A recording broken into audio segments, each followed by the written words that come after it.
Hey, welcome to the Straight Sports Podcast. We're your host, Joshua, and Too sharp. in this podcast, we give our opinions on our favorite sports, which are basketball, soccer, and wrestling. So let's dive into. Obviously, we have some crazy NBA news. It's free agency keeps on going. So first, topic one: Adrian Wojnarowski tweeted that Deandre Ayton has agreed to a 4-year, 133 maximum offer sheet with the Indiana Pacers, and basically that is the Phoenix Suns have 48 hours to match the largest offer sheet in NBA history. Then, literally the same day, few hours later, he tweets, Woj makes another tweet. The Phoenix Suns match the 4-year, $133 million um, offer sheet for restricted free agent DeAndre Ayton, so ending the Indiana's Pacers' pursuit of him. So, Josh, what are your thoughts on this, and what impact does this have for the Suns' ability to acquire KD? To answer the first question, congrats on that deal. I thought he was going to the Pacers. I thought it'd be a pretty good fit. Yeah, I didn't think the Suns were gonna match it the way Yeah, they ended exactly. everything. Yeah, like I heard that they didn't even want to give him like the max. Yeah, So it's kind of like I guess the Pacers forced their hand, and they realized that if they lose him, then it's tough. And I also heard that they can't get KD because he can't be traded for a year. yeah. So that's very tough for them. So I pretty much just cuts them out the market unless the Nets hold this on, which is what I think they'll do. I think they'll keep KD, but maybe they'll trade him like a year later. But yeah, I don't know how is the chemistry gonna work because it's been told that the Suns did not want to give him the max. He knows that. That's why he signed that offer sheet, expecting to go to the Pacers. In my opinion, I think that he did not believe that the Suns would match, and they matched. So now they're back. So they gotta work out some stuff. But I feel like he would have been nice, with that young core in Indiana, with that young rising team. But I guess we'll have to see how things will play out for the Suns. How they, you know, tapered off to the end of the season. We saw what they did in the playoffs versus Luca, the Mavs, Brunson, and it was tough. So let's just hope that they can put it together and make a run. And yeah, what's your opinion on it? Yeah, my thoughts on it. When it first happened, I honestly thought that he was gone. He Yeah, was not going to be coming back to Phoenix, obviously, especially when you looked at the situation with Monty and him at the bench and in Game 7, and it looked like they had to be separated. Everything was looking bad, obviously, because the Dallas Mavericks was cooking them so bad. So everybody's tempers were flared high at that moment. But I didn't think he was going to come back, like I stated. And also, um, you know, I think the bottom line is I think the Suns knew that they couldn't lose him for nothing because I heard the reports that the Pacers were trying to do a sign and trade for DeAndre Ayton and they couldn't agree on any terms. So that's why the Pacers went on to give him an offer sheet. I didn't think they would match it, but I think they know they lose Ayton for nothing. I mean, they're not going to get any better. They already lost JaVale McGee. yeah, So they had to do it. And maybe they didn't want to do it. They didn't feel like they really wanted to do it, but it felt like they had no choice. And I was saying all the right things. It seems like they're going to try to mend the relationship, at least at the moment, as they should, because he is young piece. And yeah, I know he's number one pick. And I feel like, I mean, he's a solid center. He's averaged 17 and 11. He's a great player. He's got the mid range post, rebound. So it's a good sign. And the ability to acquire KD. First off, I didn't think the Suns could get KD anyways because they're yeah. not trading Devin Booker. Chris Paul really wouldn't be on the table in my opinion. Like I don't think the Nets would want him. I mean, he's a great player, but again, he doesn't fit their timeline. And obviously, I don't know if the Nets were interested in just getting DeAndre Ayton, Mikal Bridges, and Cam Johnson and picks. I don't even know if that's enough. So I didn't think it was going to happen anyways. But now that DeAndre Ayton cannot be traded for a year, I think the Suns are completely out the picture. They have no chance to get it unless they have like a 3-4 team trade, but it's still going to be difficult. I thought they could somewhat inquire him maybe if they had that 3-team trade with Indiana. How about if you know they made that 3-team trade? I think I proposed it where like potentially Miles Turner and Buddy Yeah, you Hield did. go uh to to Brooklyn and with the Cam Johnson, Mikal Bridges. I don't think that's still enough, but that could have been their best shot. But they had an option to give him this offer a year before. They didn't want to give it to him um, when they had a chance to extend him. And if they would have extended him before, who knows? He could have actually been traded. It's a mistake, I guess, by Phoenix for not doing it earlier. Obviously, they didn't know Katie would be on the market, but I don't think they have enough. They're not trading Booker, and if I'm the Nets, that's what I want. So I think the Suns are out, and yeah. But congrats to Aiden. He did deserve the money, and he's a great player. So next, NBA insider Adrian Wojnarowski reports that Brooklyn simply doesn't have a deal out there that's good enough. He explained that the deal is not justified for trading Kevin Durant with 4 years left on his contract. Wojnarowski stated, they continue to talk to teams around the league, but simply no one is meeting that threshold. What are your thoughts on this? And why do you think that even after 3 weeks, no trade for Kevin Durant has been finalized? Actually, in the beginning, you'd be surprised. You think teams would throw like the farm for him Yeah, to offer, but then I can see why. At the end of the day, you look at KD's situation. He is 34.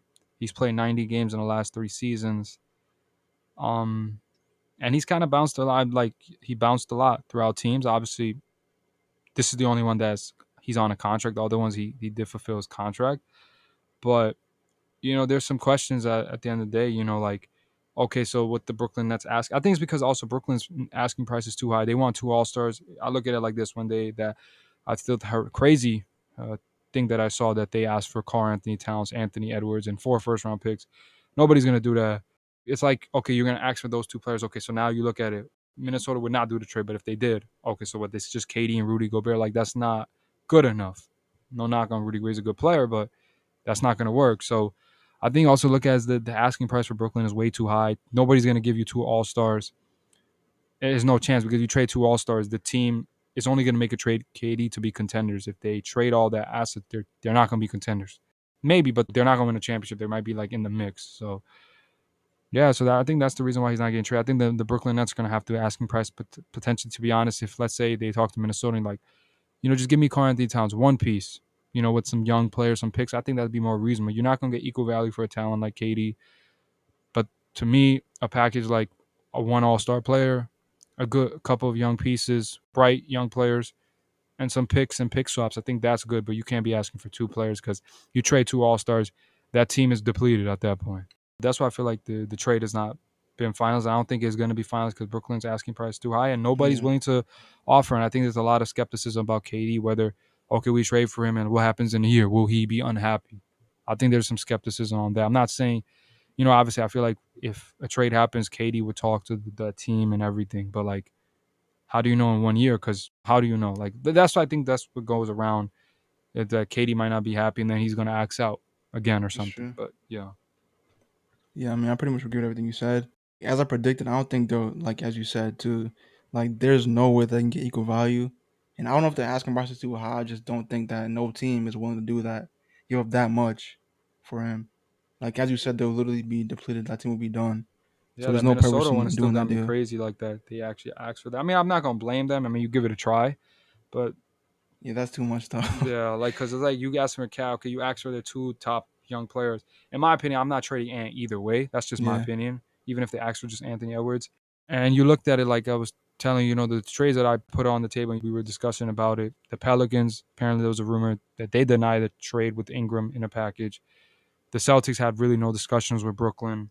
Toronto doesn't want to include Scotty Barnes, and I would agree with that. And the Nets are not interested unless Scotty Barnes is there. So like the yeah, teams that I really put up there, they're all kind of gone. And then we heard about Golden State; they're not interested. So, yeah, but yeah, you were saying. yeah. Like there's no team that can get. Well, there's no package that the Nets can get that will be equal value. Yeah. So I think I just only keep still him. think Miami, man. Miami had it, but because of the rookie contract rule thing, or else Tyler and Bam is still like that's two potential All Stars. That could have been the Yeah. best, but they can't give a Bam, so that's not enough. According to ESPN's Brian Windhorst, trade chatter surrounding the 34-year-old superstar has slowed to a trickle. You can still get some Nets folks on the phone if you want to make an offer, but they are not aggressively, I am told, making outgoing calls. What are your thoughts on that? Well, but you look at this. Obviously, the Nets. It's clear that teams are not willing to match their asking price. So the Nets, they don't like the price that they're getting in return for KD. And the Nets got time on their side. They got 4 years. What rush they got to do? I think they clearly have been trying to trade KD, but there's no team that's been willing to match their asking price. On bottom line, I think that if the Nets were going to trade KD, they're going to have to lower it down. I still, of course, one All Star player, a couple of young pieces, some pick swaps, second round picks, all that stuff, first round picks. That might be reasonable. I think they know that a trade's probably not going to happen. And they have him under contract. They could continue to play this out, see how it goes. And I don't think Katie's going to be the type to sit out or nothing. He loves to hoop. He's 34. He loves playing basketball. He's a professional. I expect him. He would come to camp, so to training camp and all that. But It just Yeah. looks like there's no trade that's happening. I think the Nets know it, and I think KD will probably know soon. They're asking price too high. They got to clearly lower it down unless the trade is going to happen, or if there's some surprise team that comes out of nowhere. Yeah, I agree. I don't think no move is going to be made. The Nets aren't looking for offers because they know that any offer that they propose is going to get shot down because they're asking for so much, and teams aren't giving what they want. Some So teams there's are pretty actually. I'm much surprised. Some teams nowhere are outside. reluctant. Like the. I don't know if this is a potentially true rumor. I did hear like a Ingram, Larry Nance, and 4 first round picks for KD, and it was rejected.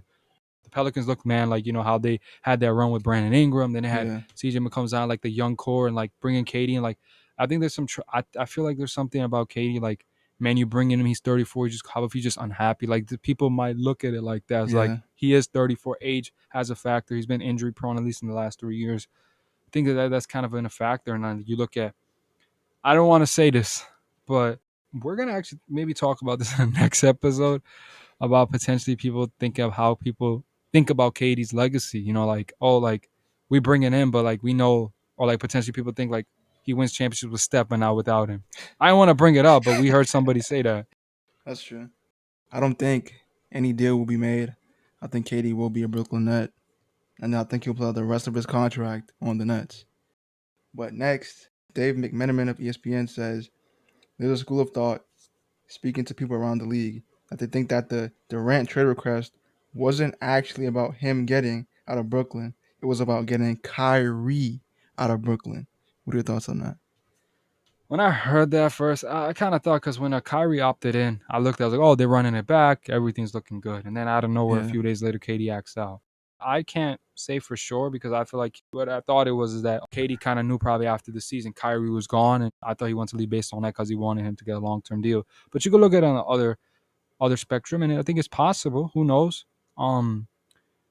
That because Katie's had Kyrie's back the whole year with the vaccine situation. They kept asking him the same questions. Oh, if Kyrie's coming back, this or that, and Katie always supported his teammate. You look into it, the situation, and is it possible? When Kyrie, when he wasn't getting that long term deal, and then he, went to other teams. He put out a list saying, "These are my 6 teams that I'm interested in going to," and this did that make maybe Katie feel like, dang, like I supported you doing this, behind my back. So who knows? This report could be somewhat true, but I don't know. Like I thought I still, but then do you hear reports saying that he wants to play with Kyrie somewhere else, just not in Brooklyn? So it's either that he wanted him to get a long term deal, he didn't get it, and he's upset with that, or this could somewhat be factual. Who knows?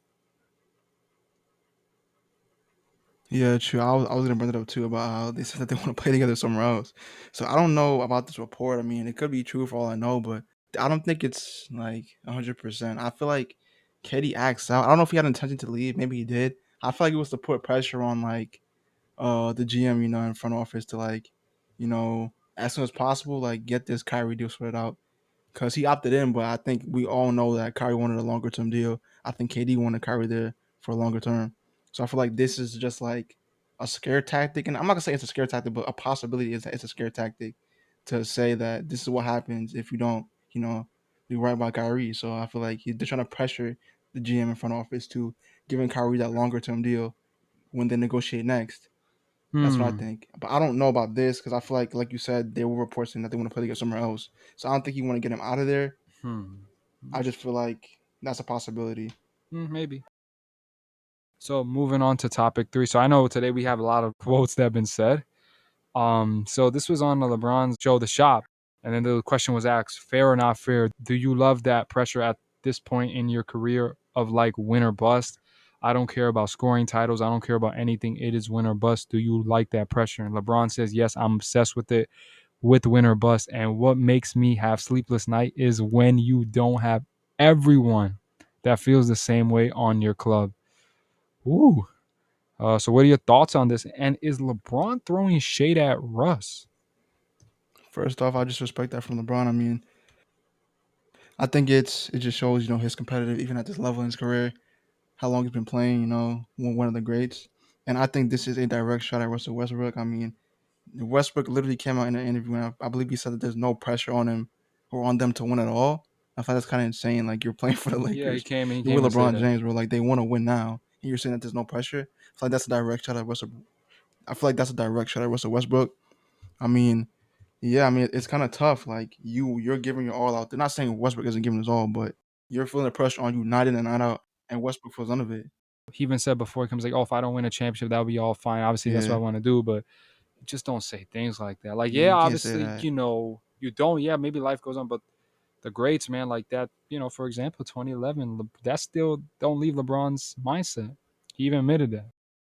I can't believe he said that he feels no pressure though, but I feel like LeBron's saying this at Westbrook to show like how important it is to him that they win. And I feel like he's trying to push Westbrook to get that mentality. We don't know Westbrook Mm, has a winning mentality, but like he literally came out and said that winning isn't the like most important thing at the end of the day, which I do mm. agree with to some extent. But you're playing for the Lakers, like there's obviously pressure on you to win. And if you just said that you And feel you none of playing with that, LeBron James. LeBron yeah, James all about championships. I think that's a shot at Russ. Obviously, Russ has some interesting, no pressure, like you said, Josh. Obviously, play for the Lakers, all about pressure. Even Magic Johnson expanded on that.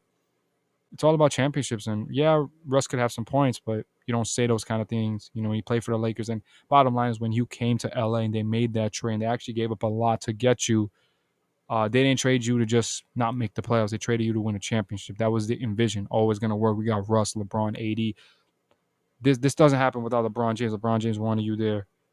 He believed in you. And, obviously it's not his complete fault that the Lakers were a complete disaster, but just don't say things like that. But also, I feel like this could be a shot at the front office. I think LeBron James wants significant change. And I do think LeBron James wants Russell Westbrook not to be a Laker.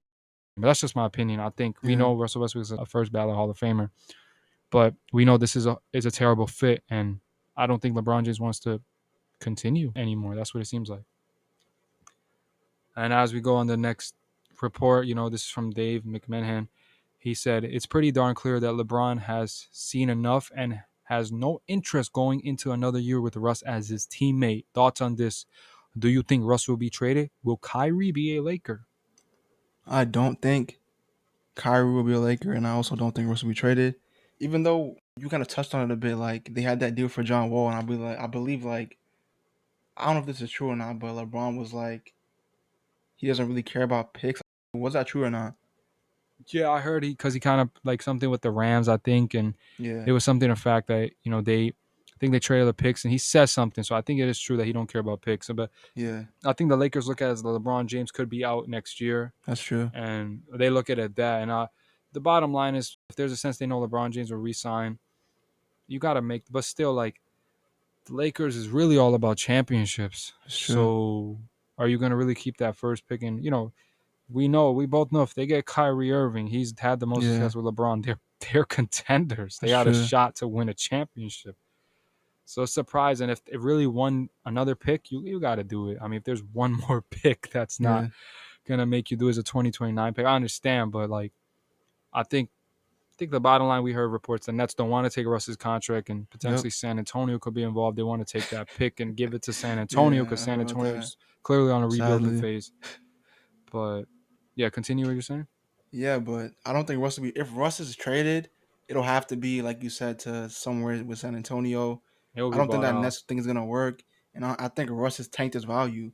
Like I don't see any team giving up anything to get Russ I for a think year at that. It's like this it'll is I literally know be a this is rental. crazy. I don't know if it's crazy to say, but like now there's a point where if the Lakers want to trade Russ, they have to give up more to get him off.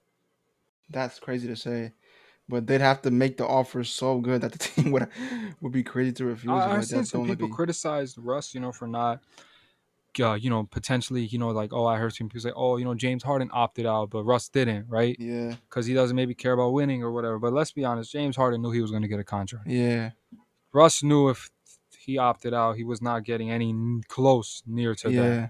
He might have not even got signed back with the Lakers. Damn, Let's be honest. yeah. So It's he just had to possible. take it, Yeah, and it's not like that contract when he signed at the time. He did deserve that. So let's. He's been balling out. He's in OKC for those 3 years without that's true. without KD was balling. First year won the MVP. Uh, Came with Paul George. Had some good rhythm. They were really good in the regular season. Obviously playoffs there.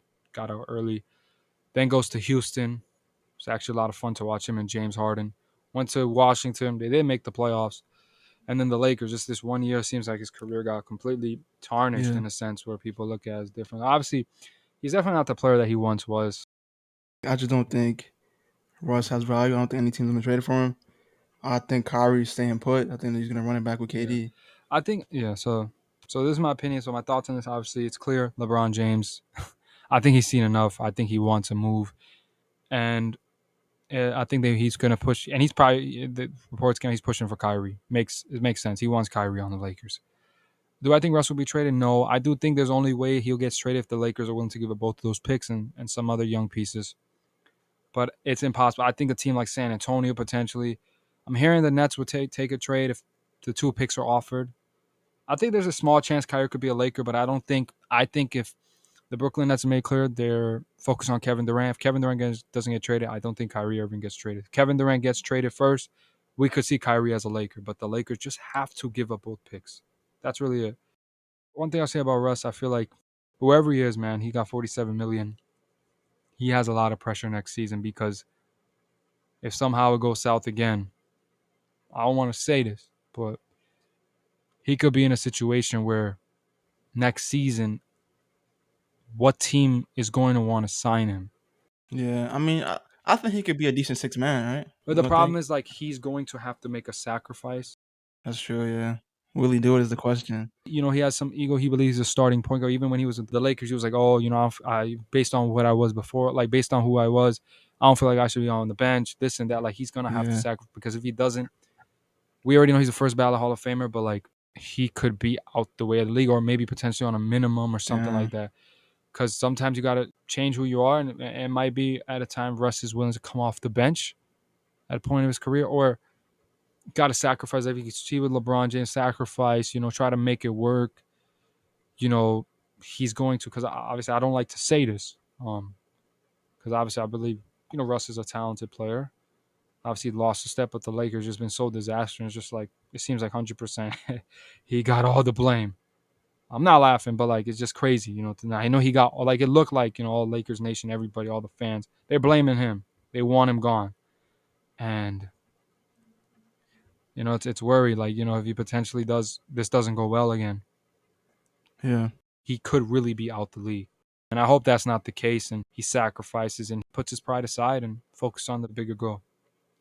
This is actually another report. Chris Haynes said Los Angeles Lakers big three of LeBron James, Anthony Davis, and Russell Westbrook huddled for a phone conversation to confirm their commitment to each other through the uncertainty. So what are your thoughts on this? And will this work? Will the big three work? No, I don't think it'll work. I mean, I think it'll just be a repeat of last season. I mean, who knows? Maybe they could snatch a playing spot. Maybe they can get a low playoff spot. I don't think this is gonna mesh again. I think this phone call was pretty much like I believe I heard. I don't know if it was Shannon Sharp or someone say like I think this phone call was really the same call they had the first time. That Russ is saying, "Oh, I'm gonna sacrifice." It's basically gonna be a repeat of what we heard already. I don't think anything new was talked on this phone call. Really, I generally think it was talking about how they're gonna maybe change the roles, do something different, but it's really gonna be the same thing. Russ, I mean, unless Russ has a miracle season and turns around from last season, I see the exact same thing happen last season, and I don't think this big deal will work at all. What's your take on So it? first answer, I think this is obviously probably happened before they met up, before they made this Russ trade. But I think LeBron, AD, and they might know that man, this trade ain't happening for Kyrie. He's gonna be here. We got to make it work. So I think it's in that sense why it's happened because we seen that thing where LeBron and Russ didn't even meet each other at the summer league game. No interactions. A lot of people were skeptical. It was like, oh, why didn't they meet up? The relationship is clearly not at the same level that it was before. But do I think it's working? No, it's not going to work. We've seen the disaster that it was already. The problem is, I always look at the Lakers. I feel like when the Lakers are at their best, and we've seen them when they won a championship in 2020, LeBron James is the point guard. Problem is, LeBron's the point guard. Russ is not the best off the ball player. It's no disrespect on him. It's just based on what I've seen. He needs the ball in his hands to be effective. I don't think it works. I'm not sure what is true or not, but if you're telling me that you have to trade one more pick and the deal will happen, you do it. Like you have to, bro. The Lakers are at this point desperate. That's true. Now I gotta ask this. I mean, I know it's probably a clown question, but do you think that LeBron should take a step back for the sake of Westbrook's career? Step back in what sense? Like let Westbrook be Westbrook and let have LeBron play off ball. I know it I sounds don't crazy, know but about that. Like that's tough to think. I think the success will come down to ADs, because I feel like AD should be the guy on the team. LeBron James should yeah, really be the number two guy. He could be number one. He's continued to prove that. But this should be transitioned to AD, and we need to see AD healthy. But I'm gonna say no. I just think the Lakers are the best when LeBron James has the ball in his hand. He's the point guard. Yeah, Problem is Russ is not the he's not a good off the ball player. He needs the ball in his hand. There's got to be some sacrifices. Darvin Ham, we didn't even really speak on that. Shout out to him. He deserved the job. yeah, And he's been supporting Russ from day one. So that's a good first step. Russ had a lot of issues with Frank Vogel. So we got to see the situation. But let's see how the Darvin Ham is going to put Russ. He has a plan, and we'll see how it works. But that's a tough question. But I'm going to say no. Russ be Russ. He's going to have to sacrifice a little bit. I can't see that yeah. happening. That's true. I mean, he has to. You don't think that he knows that like his value is tanked? Like, do you think his ego is that high that he thinks that he still demands a starting spot? Like, you don't think he can actually play I that don't know six because man role? last season when everything was going south and potentially there was talks about him coming off the bench, and that he sat on the bench a long time in that Milwaukee game. He came, I was like, oh, I was telling my team, sorry I couldn't help them out because I got benched. Like, he was saying something like that, so it seemed like he wasn't even at that point. He was not ready to like sacrifice. In a sense, I'm not saying comparably, but it kind of reminded me, when Melo was in the league. But Melo's still in the league, but when Melo Yeah, was yeah, it's true, it's true. at a time, people started questioning his character. It was like, oh, this man, he's a chuck. He makes teams worse and this and that. There was a lot of negativity going that he's not willing to sacrifice. He came back. Portland gave him the chance, and he should have never been out the league to begin with. That's But true. they gave him a chance, and then he became a six man. He was balling in the Lakers with Portland. So I think Russ got to go on that track. He's gonna have to. I feel like there's a point in the career he's gonna have to come off the bench, and he's gonna have to accept that. Right now, it looks like he's gonna start with Darvin Ham. Best way to do it. If you believe your starting point, you got to prove it because Darvin Ham has his back, and it's time for Russ to give it right back. The bottom line, I still think the Lakers are best with LeBron. In my opinion, Russ is a great player, but I think the Lakers need to figure a way to trade him because LeBron James needs to be the point guard. Yeah, And I still think the Lakers got to figure out whatever trade you got.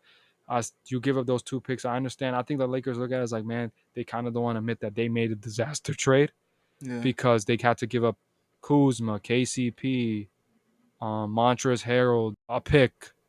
So yeah. like they had to give up It's so much, tough. and I feel like they don't want to kind of admit that like, man, we messed up. And right now, I think the Lakers know if you're gonna trade Russ, you have to give up more for a team to take that 47 million.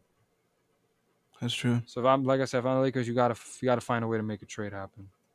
He's a great player, but I just don't think he being a Laker is something right now he has not invested in. Lakers are all about championships, and with the what he came into as a Laker, he said all the wrong things. So next, topic 4. SummerSlam is on July 30th in Nashville, Tennessee. So we're gonna predict the winner of each match. So Mm. first, the United States Championship, Bobby Lashley versus Theory. What are your thoughts on it? That's hard. Like I don't actually know because like Theory's been on a roll. I'm kind of excited. I kind of fan of Theory. I'm gonna go Bobby Lashley. I think he wins.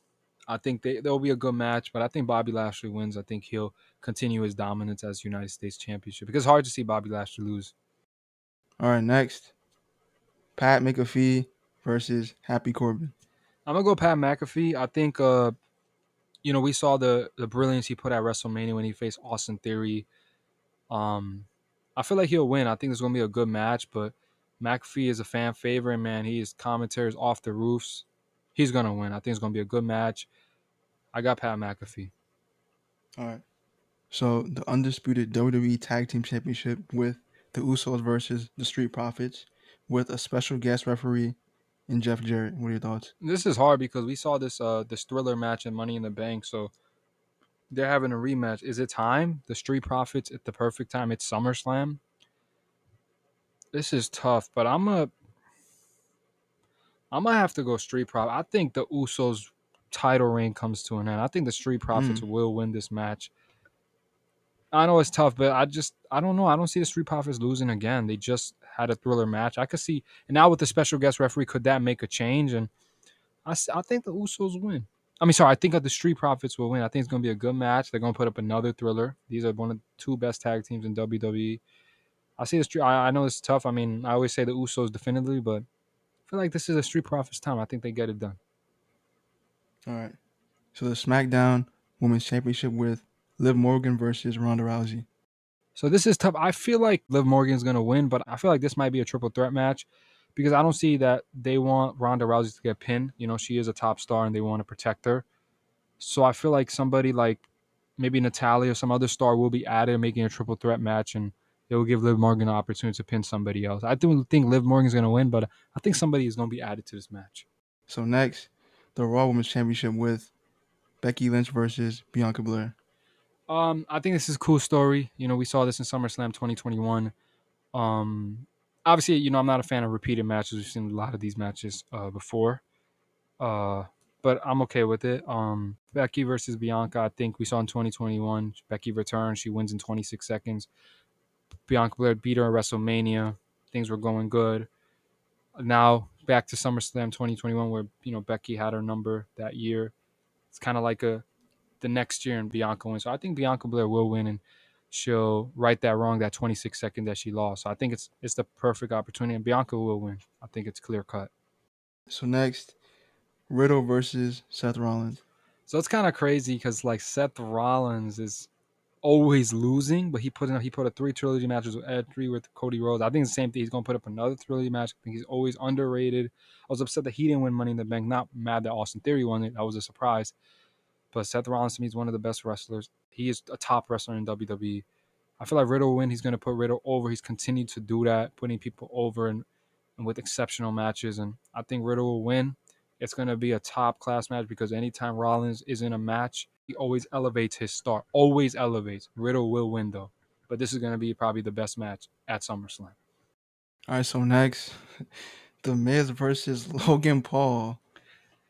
Yeah, I'm gonna go Logan Paul. Obviously, Logan Paul recently he signed with WWE a long term Really? contract. Yeah, Wow, that's so cool. uh, congrats to him. And I feel like Logan Paul again. He's a top guy. He's top celebrity. He's very famous. We seen at WrestleMania when they beat the Mysterios. I think he's gonna win, and I think it's. I don't think I have to even go on it as much. He's gonna win. Logan Paul is gonna win. So next, the undisputed WWE Universal Championship with Roman Reigns versus Brock Lesnar in the last man standing match. What are your thoughts? So I look at this again. Obviously, this match happened again, but I'm looking at it. I'm trying to see Brock is lost at WrestleMania to him. To Roman Reigns lost at Crown Jewel. I can't see him losing again. So I'm going against the bloodline here. Went against the Usos. I think Brock Lesnar wins because I can't see him losing again. It's like no way. Like they're gonna make him lose a third time to Roman Reigns. Like this is tough. I think Brock Lesnar walks out as the undisputed WWE Universal Champion. And I could be wrong, but I think Brock will win. It just makes. I mean, if you're gonna give me this match third time, you tell me Brock's gonna lose all three. Can't see it happening. I think Brock Lesnar wins, and the Bloodline might have no gold after SummerSlam. So moving on to topic 5. Today we'll be discussing our part 2 of our 5-part topic in which we discuss our top 5 players in each position when healthy. Today we will be talking about our top 5 shooting guards in the NBA. So Josh, give me your list. Okay. So, Start with number 5 to make it more really? suspense. Okay. Yeah. 5, I have Zach LaVine. I thought he had a great season this year. I mean, he played really good. Averaged 24 points on some pretty good splits, actually. I mean, he's been improving each season pretty much. He almost shot 39% from the three-point line, which I think is really good. Almost in that 40% range, which I think he can hit next season. And, he's been constantly improving. He did sign that big deal in off season, which, I commend him for. Shout out to the Bulls. Shout out to him. I think he deserves it. He's a rising star in the league. And yeah, he's my number 5. At number 4, I have Jaylen Brown. I mean, one could argue he could be higher on the list, and I wouldn't disagree, but you got some real talented people above him. Average what 23, around 23 this season. Pretty good. We saw his performance in the finals and in the postseason. Pretty solid, and I think he's an all-star and he's a rising star in this league. Next, I have Paul George. Hmm. Uh, Say it. what can I say? I Say his mean, name. he's he's a great two-way Paul player. I mean, George. he's a great two-way player. Averaged like 24 this season.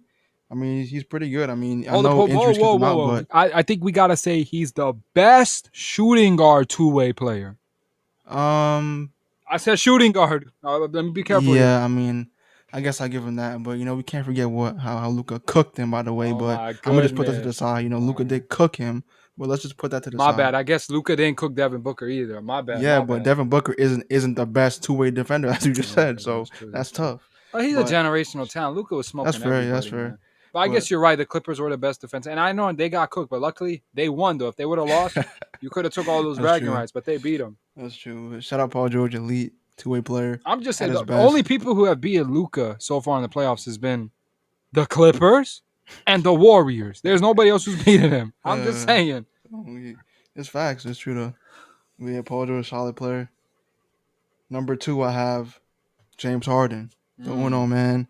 People might not Great like that he's season. so high on your list. Amazing season. I'm Almost just triple double saying. season. Okay. 22, almost 8 and 10 assists. Come on, bro. Like that's an I amazing think you got to season. explain to And the this is an public because off I don't year. think they're gonna agree with like that. I'm just saying, and you could understand why too. And this is an off year. Okay. Allegedly, this is quote unquote an Oh off yeah, we year. also going based on health, so you believe on health. Yeah, then it So makes next sense. season, imagine where he'll be. If he's averaging 22, 7, and 10 in an off year, come on now. I think he's the Let's second best be shooting guard in the honest, league. man. If he's any glimpses of Houston Harden, he's clearly the best shooting guard in the NBA. Agreed. I think right now, currently he's second best. I mean, you'll see who I have at one. I mean, I think it's pretty obvious now with the Yeah, names I've said.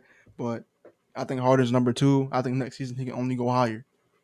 Number one, I have Devin Booker. I mean, he had a great regular season. no He debate was even there. in the MVP race at some points. I mean, people didn't really give him his credit, but I wouldn't say he's in the race, but people were saying that he should be talked about more in the in Yeah, because the they were the number contention one for it. seed, clearly the best team in the West record wise. They were Yeah, like a lot of games above Memphis and Golden State. yeah, And he had a great uh, season. Yeah, he had decent postseason, and the whole Phoenix team had a horrible game seven. So let's just yeah. be honest there. That's true. Yeah, postseason. I mean, he didn't really do the best. Yeah, He played good, but when it came down to it, probably based on all these shooting guards that we have on the list, that you had on your list, probably Jalen Brown had the best postseason yeah, he as a did. shooting guard because Paul That's George true. wasn't in the postseason. Levine was kind Harden of, has some small glimpses, like yeah, a few games that's of true. it. Yeah, Levine had a short run really. yeah, Um, and Devin Booker, he had some good playoff game. Obviously got hurt too. He came back, but that's yeah. true. So it looks like Jalen Brown clearly, if you want to talk about postseason, he had the best postseason as a Yeah, shooting guard. that's true. So yeah, that's my list. Booker one. My and your list are very similar. Okay. Uh, this one is tough. I had had to look at Bradley Beal, Zach LaVine, Yeah. Donovan Mitchell. These were the three that I was really deferring who was five. I put Donovan Mitchell at number five. I think, yes, I Okay. understand he also had a bad postseason and losing to the Dallas Mavericks 3 games, no Luka's pretty shameful. But obviously, um, no knock on Dallas, but come on, like Luka not there. Come on. Shout out Jalen Brunson though. He cooked them. They look at it, obviously Zach LaVine didn't have a very deep postseason run. And I know maybe I factored in all years and I looked at first year Donovan Mitchell came to the league. Man, he was a bucket. He was cooking Yeah, that's OKC. true. Um, Bradley Beal, the reason he might not be on the list, yeah, he's good in Washington. He has some good regular season, but like I don't see him too much in the playoffs. And it's Zach LaVine, so I put Donovan Mitchell on that reason. But if you want to argue Zach LaVine and Bradley Beal, I got no problem with that. You probably could convince me that he's not top five. But I'm gonna put Donovan Mitchell at number five. And number four, I got Jalen Brown. Obviously, he's super talented. He had a great regular season, a great postseason. He was dominant. Was the best Celtics players in the finals.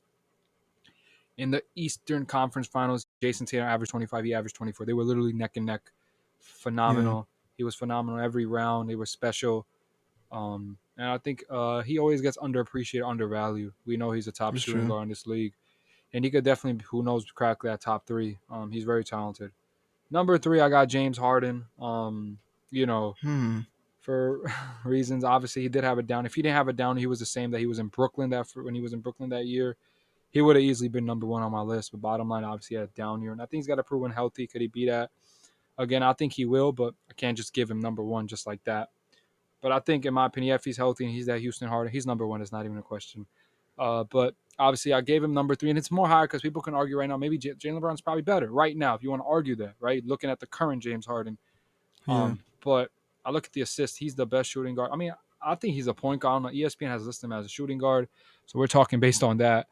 But he's the best playmaker. I think the playmaking is one of the biggest reasons why I had him at number three, and obviously he was still averaging like 22. So At number two, I got Paul George. Yeah, First, I thought, usually he's a forward. He got listed at that. But I looked at the list. I feel like Paul George, he's better than Mitchell. No disrespect. I mean, we've seen it in the playoffs too, right? When it was 2-2.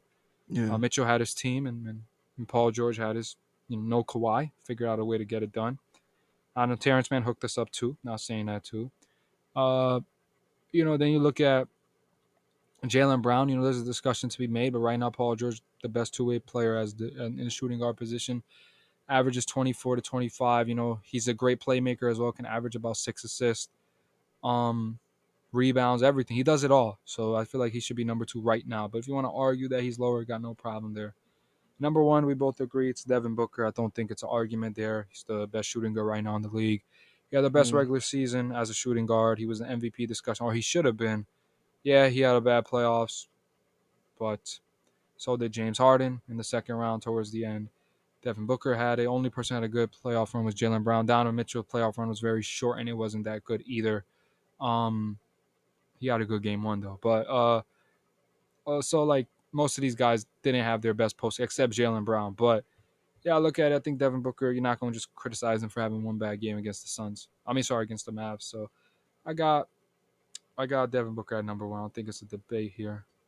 But that's my top five. It's a tough list to make. There's yeah. probably some disagreements. I know you got one disagreement. Definitely at number five, you got a disagreement with that one. But don't worry, Josh. Now that you're not a Spurs fan anymore, and we know you are a Hawks fan, Hell I no. know maybe you'll be rooting for them Knicks. Don't worry, Mitchell's coming. Don't Oh, worry. man.